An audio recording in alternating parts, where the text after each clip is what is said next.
Olá, olá, sejam todos bem-vindos mais uma vez. Depois de algum tempo parados, efetivamente agora recomeçamos esta edição do programa Impacto, organizado pelo Observatório da Imprensa Angolana. Desta vez, depois de algum tempo recomeçado, vamos começar com essa segunda temporada, se assim possamos dizer, do programa Impacto, mais focado para a província de Malange, do qual, para esta edição, se possamos dizer, convidamos dois jovens locais. Falo de Jesse Lourenço, que é membro da Resistência Malangina, e também falo do companheiro Kurma Pinto, que também é um ator local muito importante na província de Malange. Antes de mais, gostaria de agradecer aos dois, já estão aqui no nosso estúdio, pelo facto de terem aceito este desafio para abordar e partilhar a realidade da província de Malange, sobretudo no que diz respeito ao exercício da cidadania a nível da província de Malange. E pelo fato de aceitar esse programa, prevê que seja um programa regular, daqui em diante, pelo que auguramos os seguidores e os parceiros do Observatório da Imprensa que aderiram a essa iniciativa promovida pelo Observatório da Imprensa possam constantemente estar conosco e também poderem subscrever os nossos canais e seguir-nos no Facebook e outras plataformas digitais, não só do Observatório da Imprensa, assim como também os nossos parceiros. Para começar, hoje vamos abordar a situação da resistência pela cidadania na província de Malange. Como podem compreender, Angola não é só Luanda e faz todo sentido passarmos a perceber também as dinâmicas das lutas pela cidadania a nível de outras províncias. O nosso foco hoje é a província de Malange e os protagonistas são os nossos convidados, a qual já mencionei, Jesse Lourenço, Kurma Pinto, a qual eu desejo boas-vindas e agradecer pelo facto de ter aceito, começando mesmo pelo Kurma Pinto. E muitos de nós, ou muitas das pessoas que estiverem a nos seguir, não conhecem a província de Malange. Sabemos que a questão do ativismo é transversal para garantir a qualidade de vida consoante as nossas realidades, e o foco hoje é a realidade de Malange. Podia, assim, uma nota introdutória, nos poder fazer uma nota de como é que está Malange hoje, qual é o estado atual do exercício da cidadania de Malange. Ok. Tem a palavra, seu microfone, se faz favor. Obrigado, companheiro Ossi e ao pessoal do Observatório da Imprensa pelo convite. Olha, a questão que coloca, né, nós podemos responder de que no que diz respeito ao exercício da cidadania em Malange, denota-se algum crescimento, não é, do ponto de vista quantitativo, pelo número de jovens que hoje vão ganhando consciência da nossa realidade socioeconômica e, de certa forma, vão expressar o seu entendimento, a sua visão, vão fazendo alguma pressão para que a realidade socioeconômica desfavorável em que nos encontramos, não é, possa vir a mudar. Então, a leitura que eu faço é esta, que do ponto de vista quantitativo, né, há um certo crescimento. Agora, quanto à qualidade, aí também podemos fazer uma outra leitura, né, que vai faltando, de certa forma, alguma agenda, não é, que faça com que essa discussão sintomática, né, venha a se traduzir numa realidade ou numa transformação significativa. É isso que vai faltando. Porque o ativismo que é feito em Malange, bom, e Malange é uma parte da Angola, ela não é muito diferente daquilo que são os tópicos de discussão, né? Estamos a discutir questões de desemprego, estamos a discutir questões de direito à saúde que é violado, estamos a discutir muitas outras questões, sobre até fraude eleitoral, né? Nós discutimos sobre essas questões que não diferem das discussões que são levadas a cabo, né, noutros pontos do país. O que eu penso é que devemos transitar desses tópicos de discussão e assumir uma posição, uma medida que de fato venha a produzir uma mudança significativa, né? E transcendermos um pouco daquilo que Domingos da Cruz, né, chama de sociedade civil roda, né? Estamos a circular como se estivéssemos numa rotunda a permanentemente discutir as mesmas coisas, quando se poderia assumir um posicionamento ou uma estratégia que pudesse produzir uma mudança socialmente significativa. É essa a minha nota introdutória quanto à questão que o companheiro Ossi me coloca.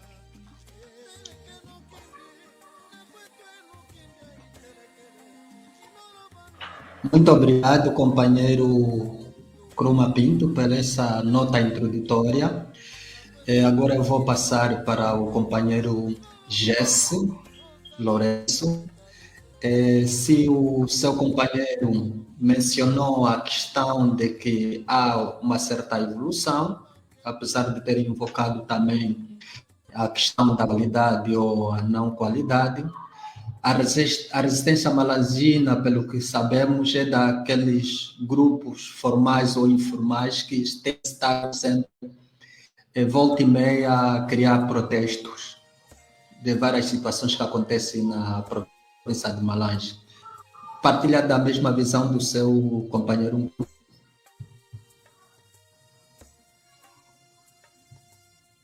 Seu microfone, se faz favor. Saudações a todos, muito obrigado pelo convite que nos foi endereçado para estarmos aqui diante de vós a comentar sobre algumas situações que vão decorrendo na província de Malange, do ponto de vista cívico e não só. Portanto, concordo em parte com aquilo que o Nkrumah acaba de comentar com relação ao crescimento, mas com a ressalva de que o crescimento do ponto de vista da ação cívica a nível da província de Malange não respalda com aquilo que é o dinamismo social vigente no país e na província em particular. Nós temos uma situação que, de todas as formas, demanda uma urgente necessidade de intervenção por parte dos cidadãos. Facto que não tem ocorrido, infelizmente. Eu faço parte do movimento cívico Resistência Malangina, conforme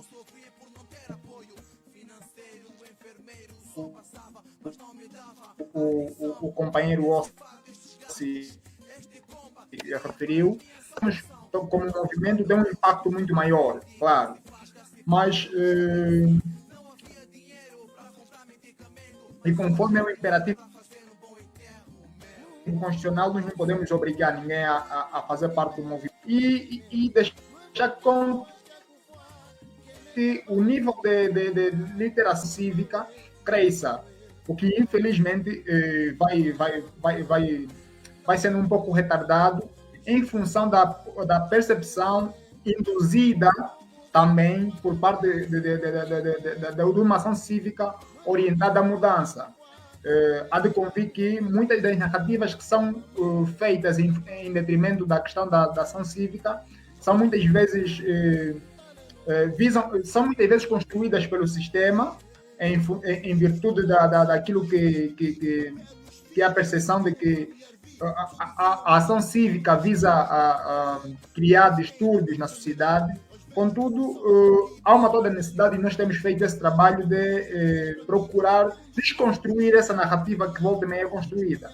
Portanto, nós pensamos que, do ponto de vista de crescimento, há sim algum crescimento, mas muito tímido ainda, mas que precisa a todos os níveis ser galvanizado.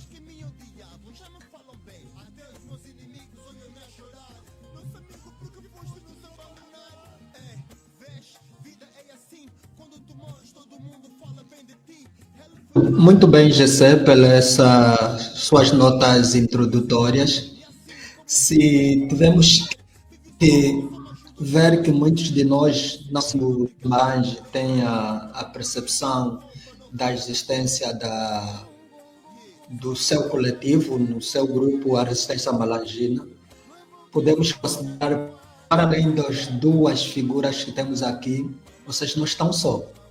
Independentemente da qualidade ou quantidade que se pode invocar, vocês sentem que o crescimento desses movimentos, não só me referir às duas representações aqui, pode ajudar com que se pode garantir uma melhor qualidade a nível daquilo que é o engajamento cívico ou a luta pela existência da província.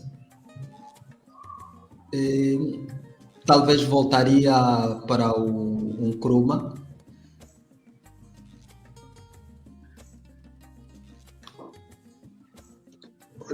Olha,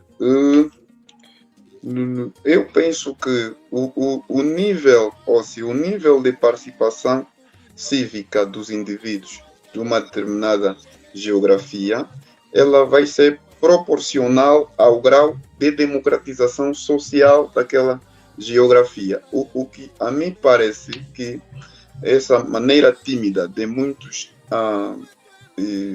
muitos indivíduos, muitos sujeitos ou mesmo cidadãos, né, apartarem-se, né, da questão da ação cívica é muito também por conta de questões históricas e por conta de um propósito, né, de quem tem um projeto de manutenção de poder e acredita que há uma necessidade das pessoas se mantiverem inertes e estagnadas, não é? Não se envolverem de forma ativa na vida pública para a proteção e a manutenção do próprio poder. Então, isso tem muito a ver com a natureza do próprio regime, do próprio sistema. Não é alguma coisa que caia dos céus. Quando os cidadãos são conscientes dos seus direitos e deveres e vão exigindo e vão protestando sempre que perceberem que esses direitos estão a ser violados, não é? E essa tomada de consciência é resultado de um processo de instrução, de um processo de educação. E o que nós podemos perceber, né, através de uma observação direta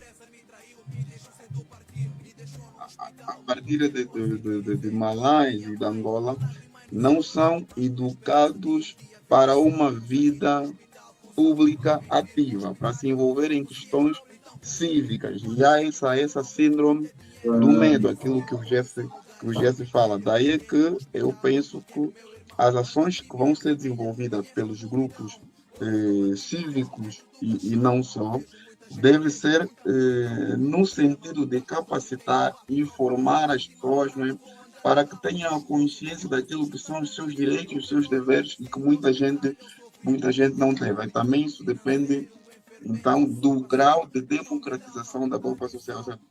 Quando as sociedades não são abertas, elas não têm como os indivíduos que convivem ou que vivem naquela sociedade, né, participarem ativamente na vida cívica. Ou seja, a ação cívica vai ser o reflexo da natureza do próprio regime. É o que temos vindo a observar: constantes repressões, constantes perseguições, constantes espionagens, etc. Porque convém a quem detém o poder que tenha um projeto de manutenção do poder, que as outras pessoas não saibam quais são os seus direitos, quais são os seus deveres.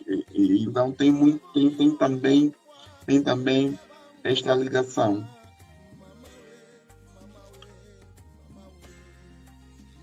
Kuruma, você invoca aqui a questão, claro, que isso é transversal, que tem a ver com a questão cultural. Eu lembro que houve um evento que nós, o Observatório, organizamos em colaboração com a Assistência Malangina, que permitiu com que nós fôssemos às quedas de Calandulas. E no âmbito mesmo dessa cultura de participação, temos um grupo da sociedade que pouco participa, pouco se envolve, ou mesmo culturalmente também foram educados por muitos anos sobre a sua participação, que as mulheres. Eu lembro que nessa altura, um pouco mais de 15 homens, só tínhamos a presença de 2 mulheres. Sentem que com o andar do tempo, com essa quantidade que se vai proliferando, já se pode falar de mais participação de mulheres a nível da província de Malange nesses engajamentos cívicos. Bom, eu penso que só o tempo, não é? Ou eventualmente o Kuruma pode responder também. Sim, olha, eu penso, companheiro Ossi, que só o tempo não será o elemento definidor para que as mulheres comecem a se engajar na vida cívica. Só o tempo, não. Não. Eu penso que precisa se definir estratégias de inclusão, não é? E isso poderá também, de certa forma, ampliar o nível de participação das mulheres na vida cívica, que, do ponto de vista do censo o populacional que se realizou em 2014, as mulheres correspondem a um total de 51%. Quer dizer que há muito mais mulheres em Malange do que homens. E elas precisam ser envolvidas, não é? Em atividades do género, em ações cívicas, mas também vamos olhar aqui as questões históricas, não é? Porque as pessoas têm medo, fruto da constante vigilância, que as pessoas que se envolvem em atividades cívicas são alvo. Algumas pessoas, em função da observação, têm medo de participar. Têm vontade, não é? Mas, por outro lado, aparece a questão do medo e aparece a questão da repressão dentro da própria família. Então, esses são alguns fatores que fazem com que também algumas pessoas não se envolvam em atividades cívicas. Então, eu penso que com estratégias de inclusão, com palestras, envolvendo mulheres nesse espaço de discussão, poderá ser uma ferramenta, né, convidativa para que as outras mulheres, outros jovens, comecem a participar em atividades cívicas. Podem não ser diretamente protestos, pode ser o medo de política, mas aquelas atividades de debate a nível das comunidades, né, podem ser inseridas essas mulheres de forma estratégica para que seja uma via, né, de aproximação das outras mulheres. Muito obrigado, companheiro Nkrumah. Eu queria passar agora para o GC. Se tivermos que olhar para essa questão do medo, a resistência à malangina, sabemos que é daqueles grupos que já sofreu muita perseguição, detenções em manifestações. Hoje, essa história do medo constitui também um dos grandes perigos na vossa visão para o engajamento, a participação de muitos outros jovens a nível da província de Malange.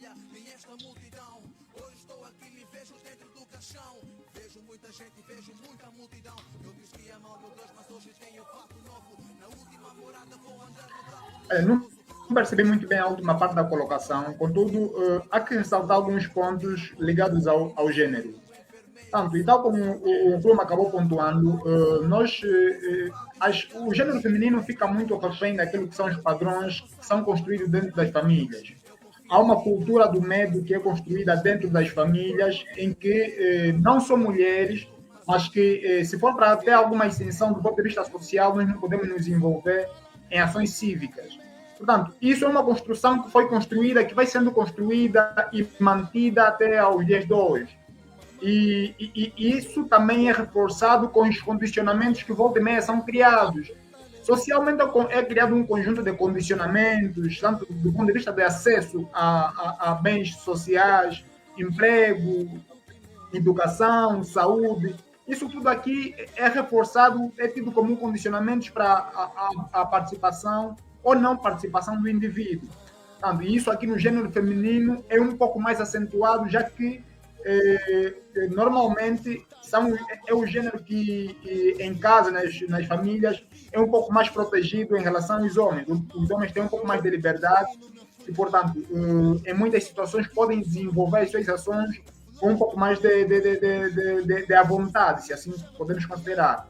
Contudo, eu penso que isso tudo aqui, há uma toda necessidade de quer as mulheres, quanto os homens, e eu não gosto de fazer muito essa separação de homens e mulheres, tanto porque eu penso que é uma questão de percepção da realidade social e nós, particularmente por uma questão de literacia ou realidade situacional do país e da província em particular, vemos pessoas a cada dia que passa despertando as consciências, tendo uma visão clara de como a província caminha, de como o país caminha, e acho que são todas formas viáveis de se evidenciar isso. Um ponto negativo que eu penso que deve ser considerado é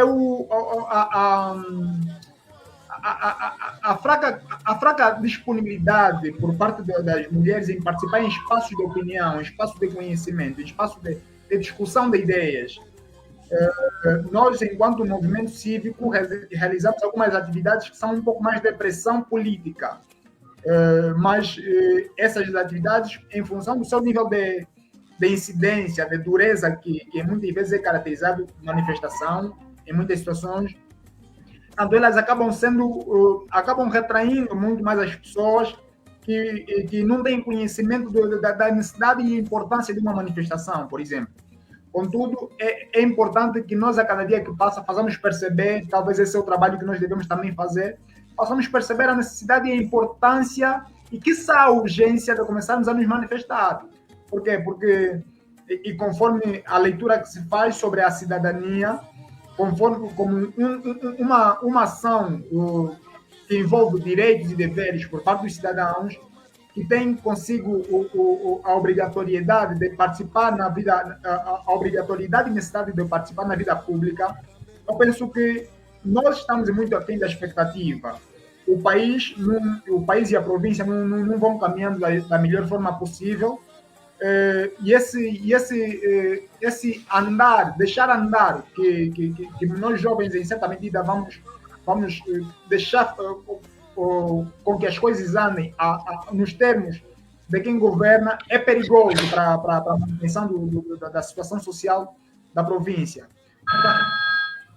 Portanto, eu penso que nesse quesito há uma toda necessidade de se incentivar a participação por parte da juventude, não só das mulheres, por parte da juventude em geral, de modo a que tenhamos um crescimento que seja o expectável, que nós não temos nesse momento aqui.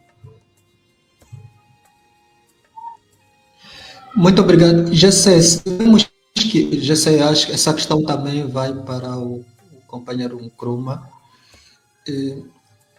Se tivermos que olhar pelas questões que vocês aqui levantam da realidade de Malange, vocês têm alguma ideia de qual seriam as técnicas ou método que se poderia fazer diferente para contornar esses avanços e recuos que se tem? Porque a questão da luta cívica é transversal, como tenho estado aqui a dizer, mas apesar de estarmos a particularizar a realidade de Malange, não é? mas vocês sentem que há alguma técnica, há pessoas que não gostam.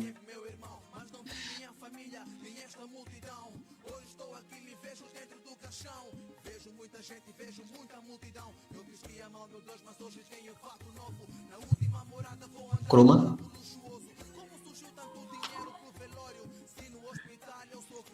Se há algumas técnicas, né? Ou se existem algumas técnicas que podem, ou estratégias de enfrentamento para sairmos desse marasmo em que nos encontramos. Eu convido só, portanto, os cidadãos malangênios de forma particular e os angolanos, no sentido geral, portanto, estudemos Gene Sharp, por exemplo, né? Porque há uma necessidade de evitarmos só essa discussão de rodilha, né? E começarmos a definir algum posicionamento que de facto venha a produzir algumas transformações. Eu penso que um desafio político, por exemplo, essa é uma estratégia que nós podemos definir para mudar essa realidade, porque o que muito se discute são sintomas de um regime que não tem outras coisas que pode dar. Por exemplo, vamos usar aqui o seguinte exemplo. É como uma esposa, né, que saiba que o seu marido é masoquista. Sabe que esse desnível comportamental, né, é psicológico, tem bases psicológicas. Ele só bate, só tem prazer através da agressão em que ele se reconhece. E acredita que vai continuar com esse marido e por si mesmo é o que tem acontecido com os angolanos, na maior parte dos casos. Entendemos qual é a natureza do regime e pensamos que ele por si mesmo venha a mudar. Né? Hoje fez uma coisa imprestável e amanhã venha fazer uma coisa que presta. Mesmo quando vem fazer alguma coisa que presta, é sempre um ardil, uma manobra para a manutenção do próprio poder. Então, eu penso que existem, e a história da humanidade tem muitos exemplos, né? Em muitos países cujo regime era completamente autoritário, né? Controlador e rígido, e aplicou-se algumas técnicas, né? O desafio político e mudou-se o próprio quadro. Então, eu acho que essa é uma visão que eu defendo, que talvez a aplicação do desafio nos pudesse tirar desse marasmo social em que nos encontramos. Certo. Se tivermos que ser honestos, nós estamos aqui a abordar já quase que aquilo que é o senso comum, né? Mas temos que conver, por exemplo, essa questão da luta não violenta, que estamos também a entrar claramente no que já tem sido dia a dia, mas o que pode aqui eventualmente interessar para perceber é melhores formas que nós podemos sair, porque a percepção que tenho ou que temos é que o fechamento do engajamento cívico cada vez mais tem estado afunilado. Eventualmente poderão concordar, e não só em Malange, para além dos crescimentos que se pode aqui apontar, mas se olharmos para o governo de João Lourenço, temos cada vez mais fechado a participação dos cidadãos. E talvez perguntaria ao Jesse, para além das manifestações, se é necessário fazer mais para mudar o quadro, porque nós já sabemos o que é que temos, qual é o cenário que temos, mas estamos nisso já há muito tempo. Se, para além do que o nosso convidado, Nkrumah Pinto, apontou aqui as técnicas do James Sharp.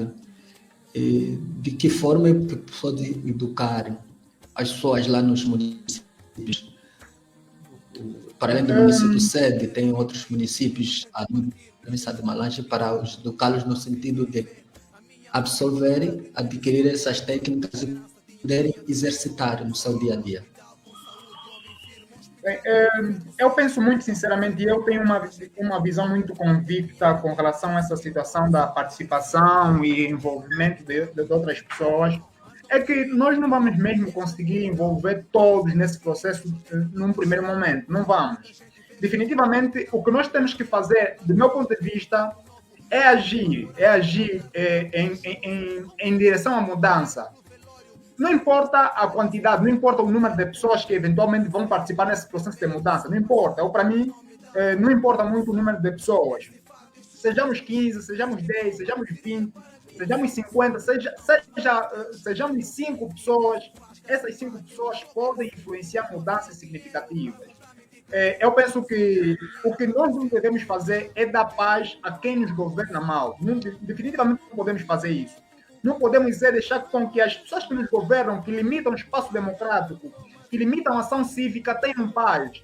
Eu sou dessa ideia, de que se um governante, por exemplo, nós temos visto, e isso é por demais evidente, foi comprovado num primeiro momento com uma tendenciosa lei que visava controlar as primeiras ONGs, e depois, mais recentemente, com essa lei do vandalismo, do crime de vandalismo, que vem controlar especificamente a sociedade civil. Eu penso que formas desse tipo de formas ardilosas com que o regime tem desenhado vocês sentem que com esta lei já há várias leis que se vão criando desde o consulado de João Lourenço, e essa última sobre o vandalismo e também sobre a segurança nacional, acho que é das últimas leis que vão apontando claramente para esse sentido. Você sente que, para além desse estado degradado já a nível da participação cívica, este ainda vem agudizar essa situação? Olha, vai agudizar muito, e conforme ia considerando, vai agudizar muito.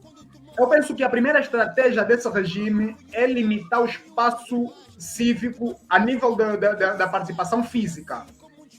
O primeiro estágio é esse. O primeiro estágio é limitar a ação cívica a nível físico. Tipo, nas ruas, as pessoas vão estar limitadas em sair às ruas para manifestar, porque tem um barramento legal. As pessoas vão estar limitadas de participar em espaços, porque o governo, o regime tem controle das salas de reunião. Portanto, é limitar a ação cívica fisicamente. As pessoas não vão poder se encontrar fisicamente. Esse é o meu receio. E o estágio seguinte, e esse é muito fácil de ser controlado, é limitar a ação cívica na internet, que isso é muito fácil. Eles, num piscar de olhos, conseguem desligar a internet e banir o acesso das pessoas de participar na vida pública. Portanto, eu penso que são essas formas todas que estão a ser desenhadas para limitar a ação cívica das pessoas. E isso, nós, enquanto cidadãos, devemos controlar muito bem esse tipo de avanços, de modo a que possamos combater da melhor forma possível. Combater da melhor forma possível. Uma das melhores formas de combater, ao meu ver, é justamente resistir e não aceitar esses normativos legais que são injustos a todos os níveis. Nem no ponto de vista da literacia sociológica ou do direito, essas leis são minimamente aceitáveis. Por quê? Porque eu não posso aceitar, por exemplo, uma lei que condene a terceiros por um crime que uma única pessoa tenha cometido. Viola todos os princípios, viola o princípio da pessoalidade do crime, que é a todos os níveis um dos normativos jurídicos básicos. Quer dizer que o Estado não vê esse dado. Então, nós devemos mesmo resistir. Temos que resistir a todas as formas de resignação, de empurrar o associativismo, a ação cívica, para linhas que não sejam muito benéficas. Eu penso que a melhor forma de fazer isso, não importa o número de pessoas, é manifestar, galvanizar, mobilizar pessoas como nas reuniões, nas palestras, e elaborar palestras um pouco mais voltadas mesmo à mobilização de pessoas. Portanto, nós estamos a discutir um pouco de tudo agora. Nós estamos a discutir um pouco de tudo. E eu penso que não é por aí o caminho. O caminho é definir uma linha de atuação.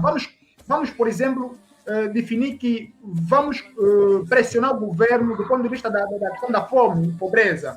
Esse assunto aqui deve ser esgotado, deve ser debatido. Exatamente. O governo deve ser pressionado a melhorar essa situação da fome e pobreza. Por quê? Porque uma sociedade civil sem voz, sem poder de pressionar o governo, numa sociedade civil a meu ver que conte. E só vamos ser levados em conta, só vamos ser levados de forma séria, só vamos ser tidos em conta se nós começarmos efetivamente a pressionar o governo, a melhorar as condições sociais das populações. E nós ainda não estamos a conseguir fazer isso aqui, estamos a ser empurrados para um cenário em que estamos a discutir ação cívica, Constituição e tudo mais.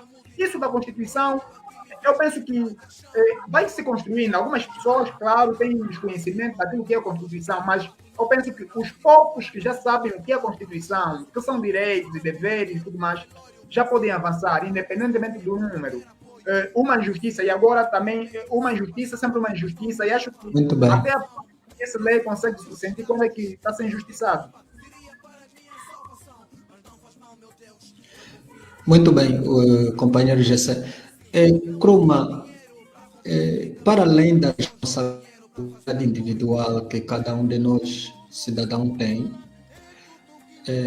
hoje por hoje, muitos questionam quando solicita-se a presença ou a participação de outros cidadãos. Essa teoria de que devemos exigir, para além da nossa responsabilidade pessoal, exigir responsabilidade dos outros, faria sentido nesse tipo de engajamento, ou tipo, se nos engajar todo, faz sentido com que, para além da nossa entrega, cobrar também dos outros? E essa é uma questão muito interessante. Eu penso que faz sentido, né, pedir o engajamento de todos, porque É só para lembrar-lhe que já temos mesmo a caminhar para o fim. Questões da cidadania exige um compromisso com a coletividade, né? Então faz todo um sentido que se precise um número maior, né, em questões de pressão, e tem mais força. As lutas isoladas não têm o mesmo impacto quanto as lutas coletivas. Nós estamos a ver que as revoluções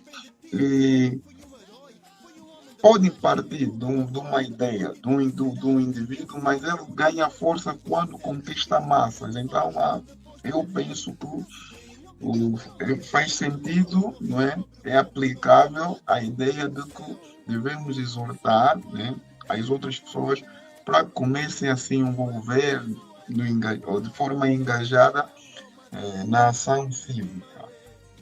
E os pedidos vão aparecer, essa forma de pedido, de solicitação, vão sendo feitas através de muitos meios, né?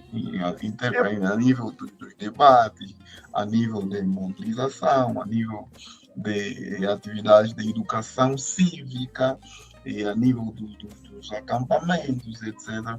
Essas são várias esferas ou vários espaços de discussão, vários espaços sociais em que essas ideias podem muito bem ser cimentadas e conquistar a consciência, porque eu também defendo a opinião, e penso não ser o único, de que as lutas triunfam na base do grupo. Portanto, devemos criar uma psicologia de grupo. Só assim as nossas pressões poderão ter o efeito que se deseja.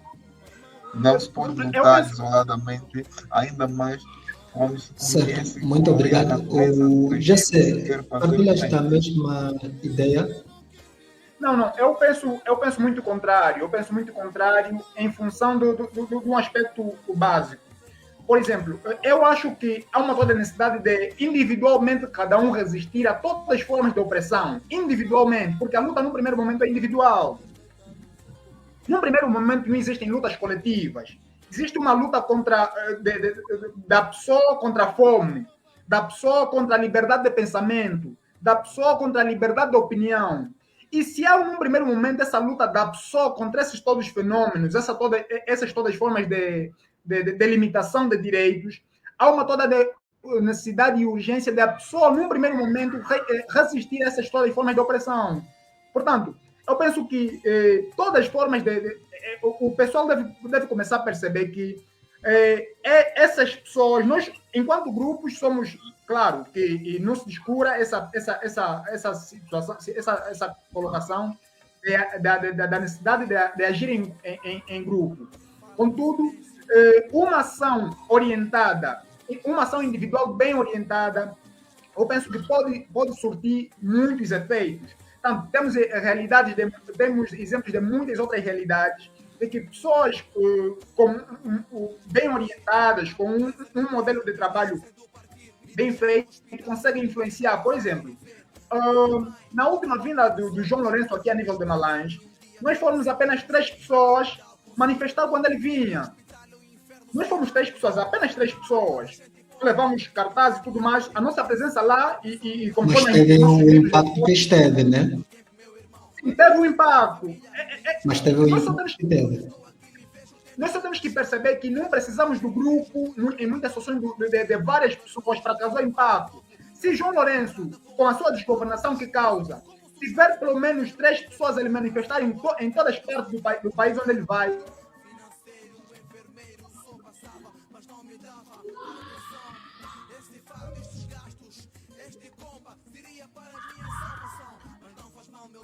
parece que ficamos com o sinal do Jesse, mas vou passar enquanto melhoramos o sinal do Jesse, passar para o companheiro Kruma, porque também já estamos mesmo a chegar ao fim para essa primeira edição, depois de algum tempo de pausa.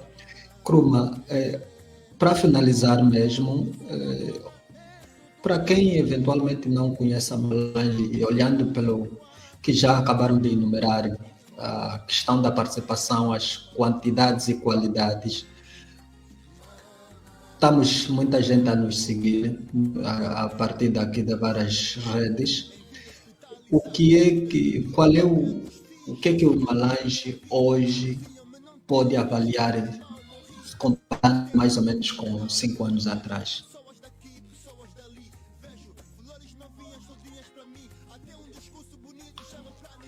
Como? Percebeu? Olha, não percebi percebeu a minha questão. Não percebi devidamente. Dizia que estamos mesmo a terminar, mas tivemos que fazer uma comparação, independentemente dos avanços e recuos que se aponta, mas de cá para cá, hoje sente que a nível da qualidade, Malange já pode ter assim um pouco mais de qualidade relativamente à questão da quantidade quando se começou, comparando com 5 anos atrás. Refiro-me qualidade, sim, né? não ativismo cívico. Hoje, por exemplo, já se faz algum estudo de opinião, né, sobre a liberdade da imprensa e eu percebi, em função do estudo que a resistência malangina levou a cabo, né, também já se olha para os cinemas comunitários, né.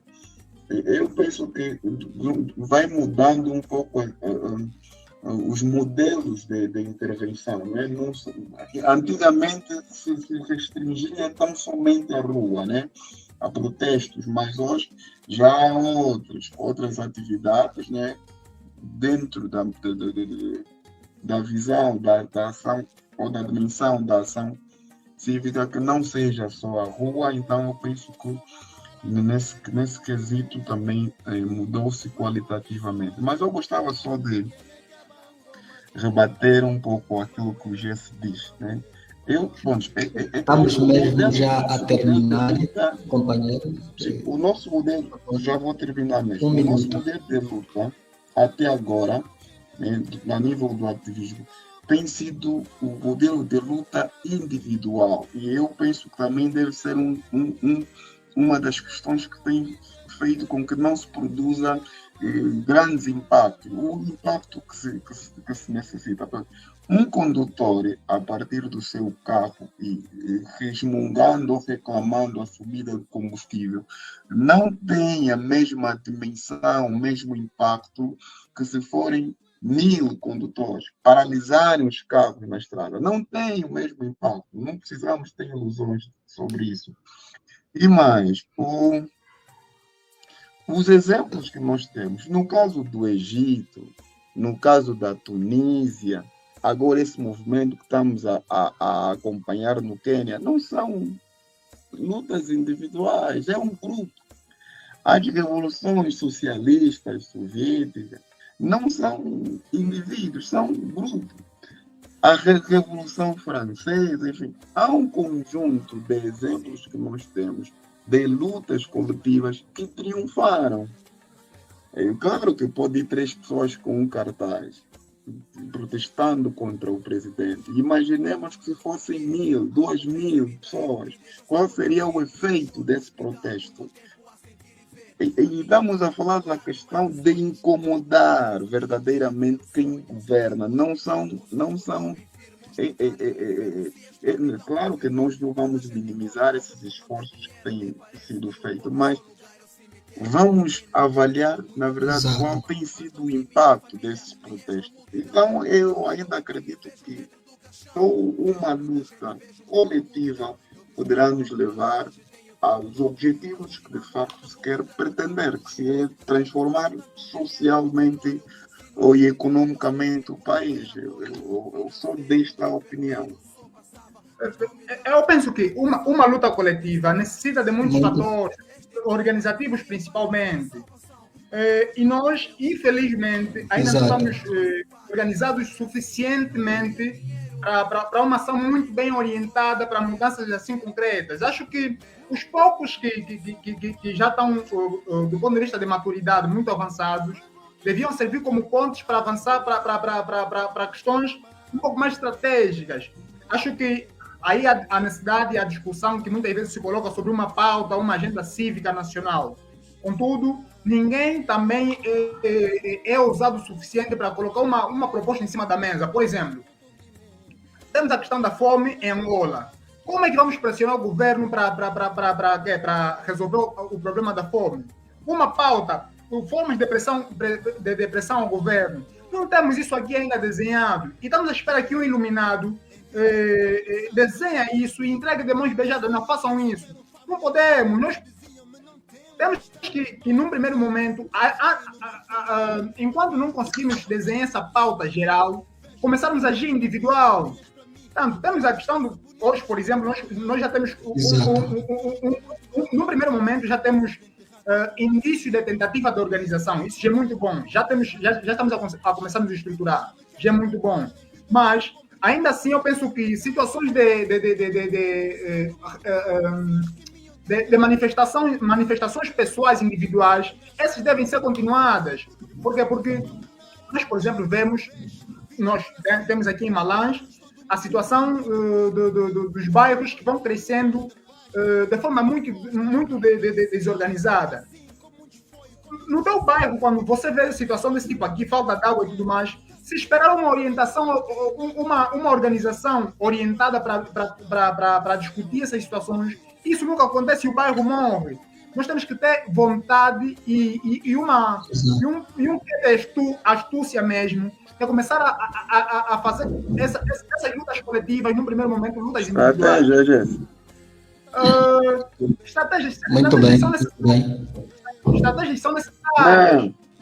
Não, não sei, eu concordo contigo Eu, que precisa de uma organização, uma estratégia de luta. Se nós identificarmos de que a fórmula para uma luta unificada é a definição de uma estratégia, então é isso que se deve fazer.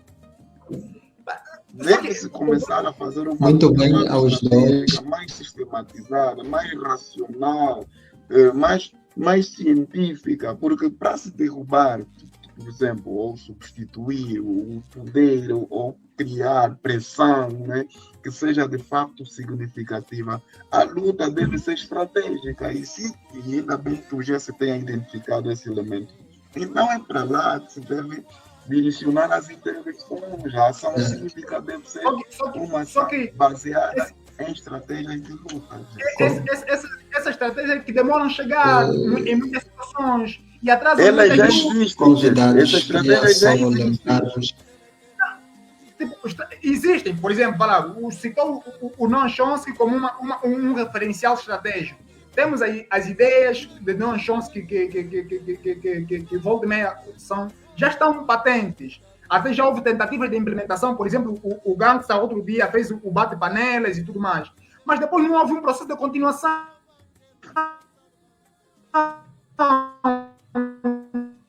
Todo mundo esperou que o Gangsta, por exemplo, continuasse aquilo positivo para o corpo a luta dos outros. Parece que é uma espécie de ego. Há egos inflados nessa coisa da ação cívica nacional. Isso não funciona. Então, para não esperar que depois nos desvinculemos primeiro dos nossos egos, depois agir, então, num primeiro momento, eu penso que vale uma ação orientada individual. Por exemplo, a questão da ação do Gangsta foi uma ação individual que conseguiu granjear simpatia de muitas pessoas. Por quê? Porque nós temos que perceber que a sociedade angolana e malangina está gastada. Só que não está a ver formas de manifestar, não está a ver pessoas para. Claro que nós temos discutido, o povo angolano gosta de heróis e tudo mais.